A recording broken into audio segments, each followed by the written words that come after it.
नमस्कार प्यारे बच्चों, मैं संदीप शर्मा श्रीराम ऑनलाइन क्लास में आपका फिर से स्वागत करता हूं। क्लास 11वीं के अंदर बायोलॉजी सब्जेक्ट के अंदर हमारा टॉपिक चल रहा है जैव विविधता। और जैव विविधता में हमने पिछली कक्षा में हमने चर्चा की थी कि जैव विविधता तो पाई जाती है, कम से कम 1.7 मिलियन से 1.8 मिलियन तक जीव पाए जाते हैं। तो सबसे बड़ी समस्या यही आई थी उसमें कि उनका हम वर्गीकरण हम कैसे करते हैं, उन जीवों का हम नामकरण हम कैसे करते हैं। तो पिछली कक्षा में हमने चर्चा भी की थी कि दो संस्थाओं का वैज्ञानिकों ने गठन किया था। एक था ICZN और एक थी ICBN। जूलॉजी के लिए अलग की थी और बॉटनी के लिए अलग की गई थी। तो आगे जो हम बात करें, क्योंकि ये दो संस्थाएं बनाने के बाद भी वर्गीकरण के अंदर वैज्ञानिकों के सामने बहुत सारी समस्याएं उत्पन्न फिर दोबारा हुई। तो उन्होंने बाद में उन्होंने क्या किया था, उन्हें फिर एक वर्गीकरण को आगे उन्होंने बढ़ाया। तो उसके लिए कुछ उन्होंने कुछ उपाय सूझे। तो उसके अंदर क्या था कि जीवों के नामकरण के पश्चात वैज्ञानिकों के सामने कुछ नई समस्याएं उत्पन्न हुई और उनके अनुसार सभी जीवों को अध्ययन करना आसान नहीं था। इसलिए कुछ ऐसी पद्धति विकसित की जाए कि जीवों का अध्ययन आसानी से हो जाए या आसानी से किया जाए। इसके लिए उन्होंने क्या किया था, जो वर्गीकरण था, जो अब तक जो वर्गीकरण हो गया था, वर्गीकरण को ही उन्होंने क्या बना लिया, आधार बना लिया। और वर्गीकरण को आधार बनाने के लिए कुछ चीजों के बारे में उन्होंने सोचा। तो सबसे पहले कुछ चीजों का गठन भी किया। उसमें सबसे पहले आती है वर्गीकी, जिसको अपने टैक्सोनॉमी भी कहते हैं। टैक्सोनॉमी, ठीक है, टैक्सोनॉमी। अब टैक्सोनॉमी होती क्या है? यह क्या एक बायोलॉजी की ब्रांच है, बायोलॉजी की एक शाखा है जिसमें जीवों की पहचान, नामकरण,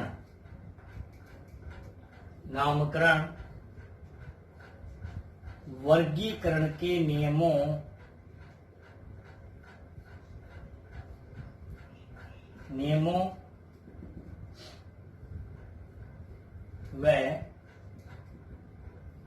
नियमों व आधार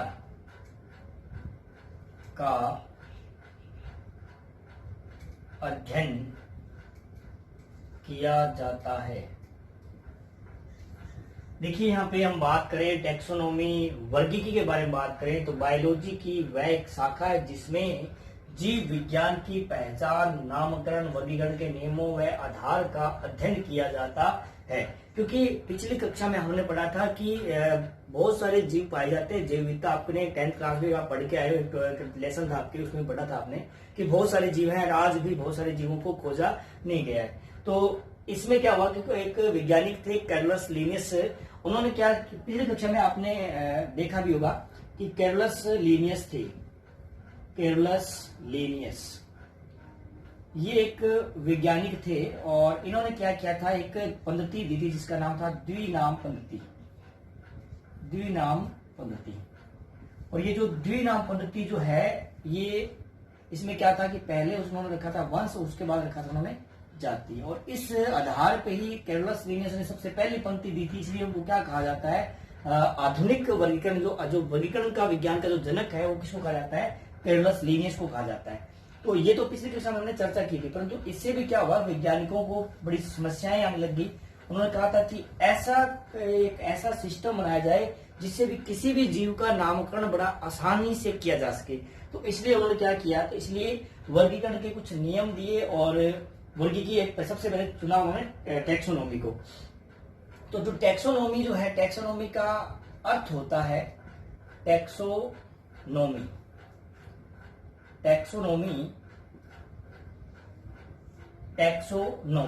यानी सबसे पहले उन्होंने चुना वर्गीकी। क्योंकि वर्गीकी जो है ये बायोलॉजी की एक शाखा है जिसमें जीवों की पहचान की जाएगी, उनका नामकरण किया जाएगा, वर्गीकरण के नियमों और आधार का इसके अंतर्गत क्या किया जाएगा, स्टडी की जाएगी, अध्ययन किया जाएगा। तो सबसे पहले बात आती है कि टैक्सोनॉमी का अर्थ क्या है। तो ये कि दो शब्दों से मिलकर बना हुआ है, जिसमें एक तो है टैक्सिस और एक है नॉमस। एक तो टैक्सिस और दूसरा है नॉमस। ये जो टैक्सिस जो शब्द है इसका मतलब होता है वर्गीकरण, और जो दूसरा जो है नियम, यानी जीवों का नामकरण करने के लिए, उनका नामकरण देने के लिए, जीवों का नाम का गठन करने के लिए हम टैक्सोनॉमी जो वर्ड है या टैक्सोनॉमी जो एक शाखा है उसका हम यूज करेंगे।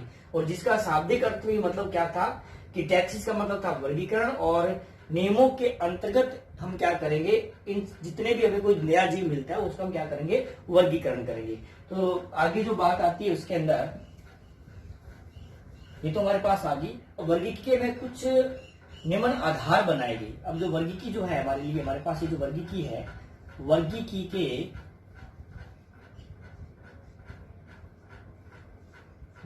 के में नियमन आधार बनाए गए। वर्गीकी के निम्न आधार बनाए गए, तो उसमें सबसे पहला जो था वो था जीवों के प्रमुख लक्षण, जीवों के प्रमुख लक्षण। जो दूसरा था वो था उनकी पहचान, और जो तीसरे था वो था उसका वर्गीकरण, और 4 नंबर जो था वो था नामकरण। यानी कहने का मतलब ये था कि जो वर्गीकी के नियमों को आधार बनाए गए, जो नियमन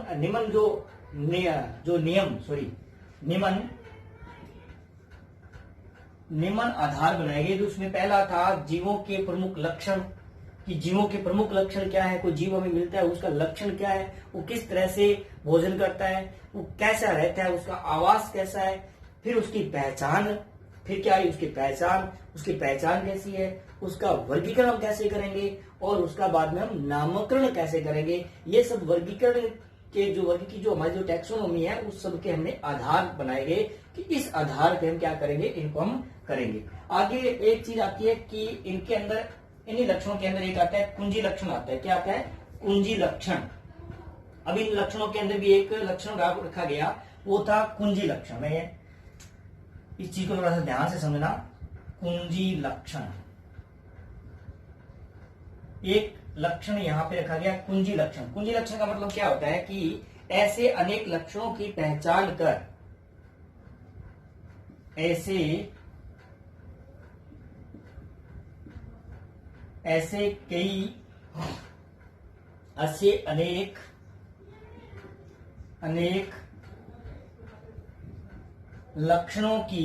अनेक लक्षणों को पहचान कर, ऐसे अनेक लक्षणों को पहचान कर उन्हें वर्गीकरण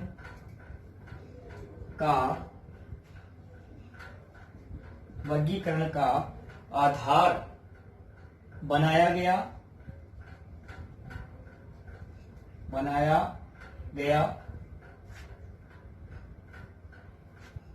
गया है। और इन विशिष्ट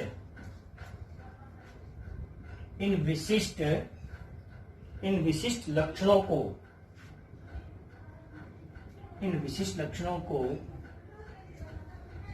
कुंजी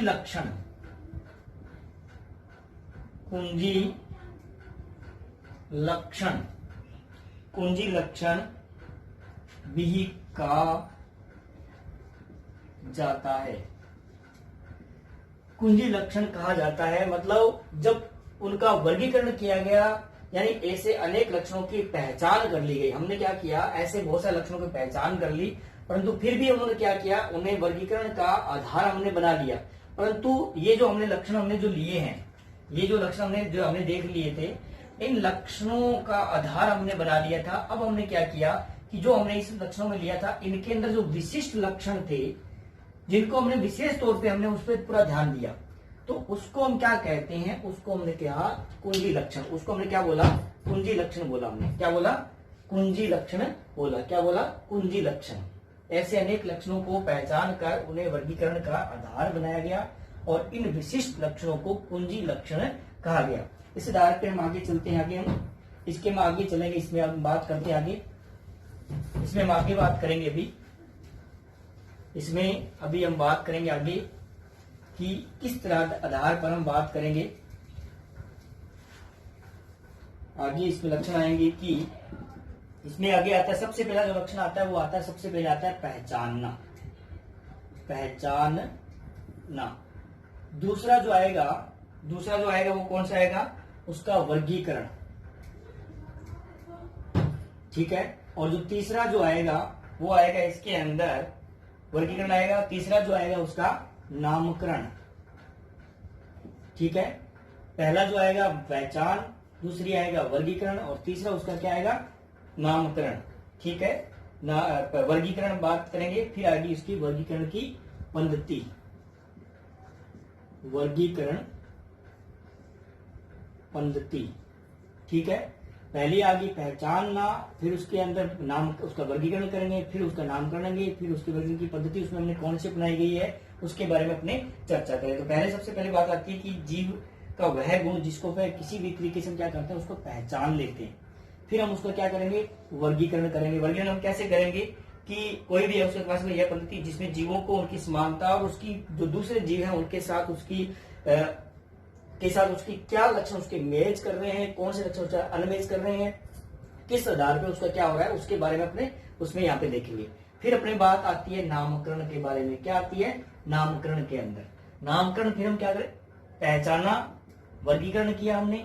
वर्गीकरण हम कैसे करेंगे कि जो दूसरा जीव हमें उस जैसा हमें मिला था उसके साथ हम उसके लक्षणों को मिलाएंगे। मिलाने के बाद हम देखेंगे कि इसके अंदर हमें क्या मिला है, किस तरह से मिला है। फिर हम बात करेंगे उसका नामकरण करेंगे। फिर हम बात करेंगे उसकी वर्गीकरण पद्धति की। नामकरण तो हम इसके लक्षणों को देखते करेंगे, फिर हम बात आती है वर्गीकरण पद्धति की। तो वर्गीकरण पद्धति में यह विज्ञान की वह शाखा है जिसमें जीवों को जानने में उनकी विविधता के साथ साथ उनके मध्य पाए जा रहे अंतर संबंधों का, यानी ये वर्गीकरण पद्धति का देखो लास्ट में यूज किया जाएगा, इन सब के बाद में इसका यूज किया जाएगा। कैसे? क्योंकि ये क्या होगी? पद्धति होगी। क्यों? क्योंकि जो हमने जीव हमें मिला है, जो दूसरी जो पद्धतियां हैं, क्या उनके अंदर उस जीव को रखा तो नहीं किया गया है? क्या उनको वहां पे हमने कोई नामकरण तो नहीं दे दिया उसको? ठीक है। तो ये चीज हमें बाद में देखनी पड़ती है। उसके बाद आती है कि वर्गीकरण जो है हमारे पास, उस वर्गीकरण का महत्व क्या है? वर्गीकरण का महत्व क्या है? तो महत्व के बारे में बात करें तो कोई भी किसी भी जीव को हम क्या कर सकते हैं? पहचान कर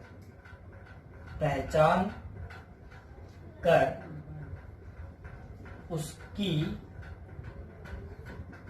आसानी से पहचान कर उसका आसानी से अध्ययन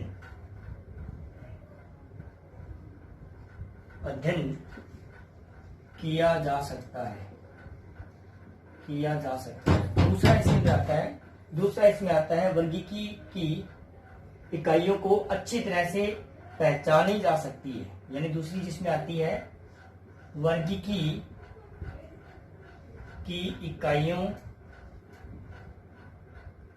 को अच्छी तरह पहचाना जा सकता है।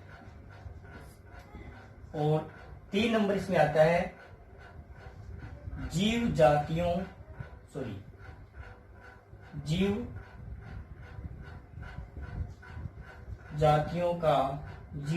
के समूह बनाना और इनके बीच अंतर संबंधों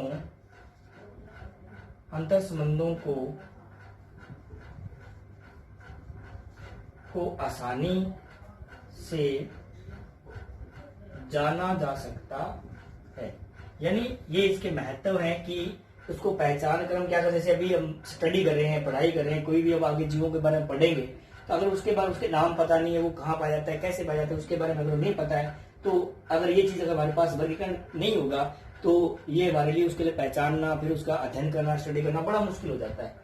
वर्गीकरण की इकाइयों को अच्छी तरह से क्या कर सकते हैं, पहचान सकते हैं। जीव जातियों के समूह बना करके इनके बीच अंतर संबंधों को आसानी से समझ सकते हैं। तो इस तरह से ये हमारा जो आज का जो टॉपिक था वो था हमारे उसी वर्गीकरण पे ही था। ठीक है, जो नेक्स्ट क्लास रहेगी उसी वर्गीकरण पर ही चलेगी। आगे हम बात, अगला जो नेक्स्ट क्लास रहेगी उसके बारे में हम जो वर्गीकरण जो वर्ग जो आते हैं, जो टैक्सोनॉमी की जो कैटेगरी जो आती है उसके बारे में अपने नेक्स्ट क्लास में फिर चर्चा करेंगे। तब तक आपको धन्यवाद।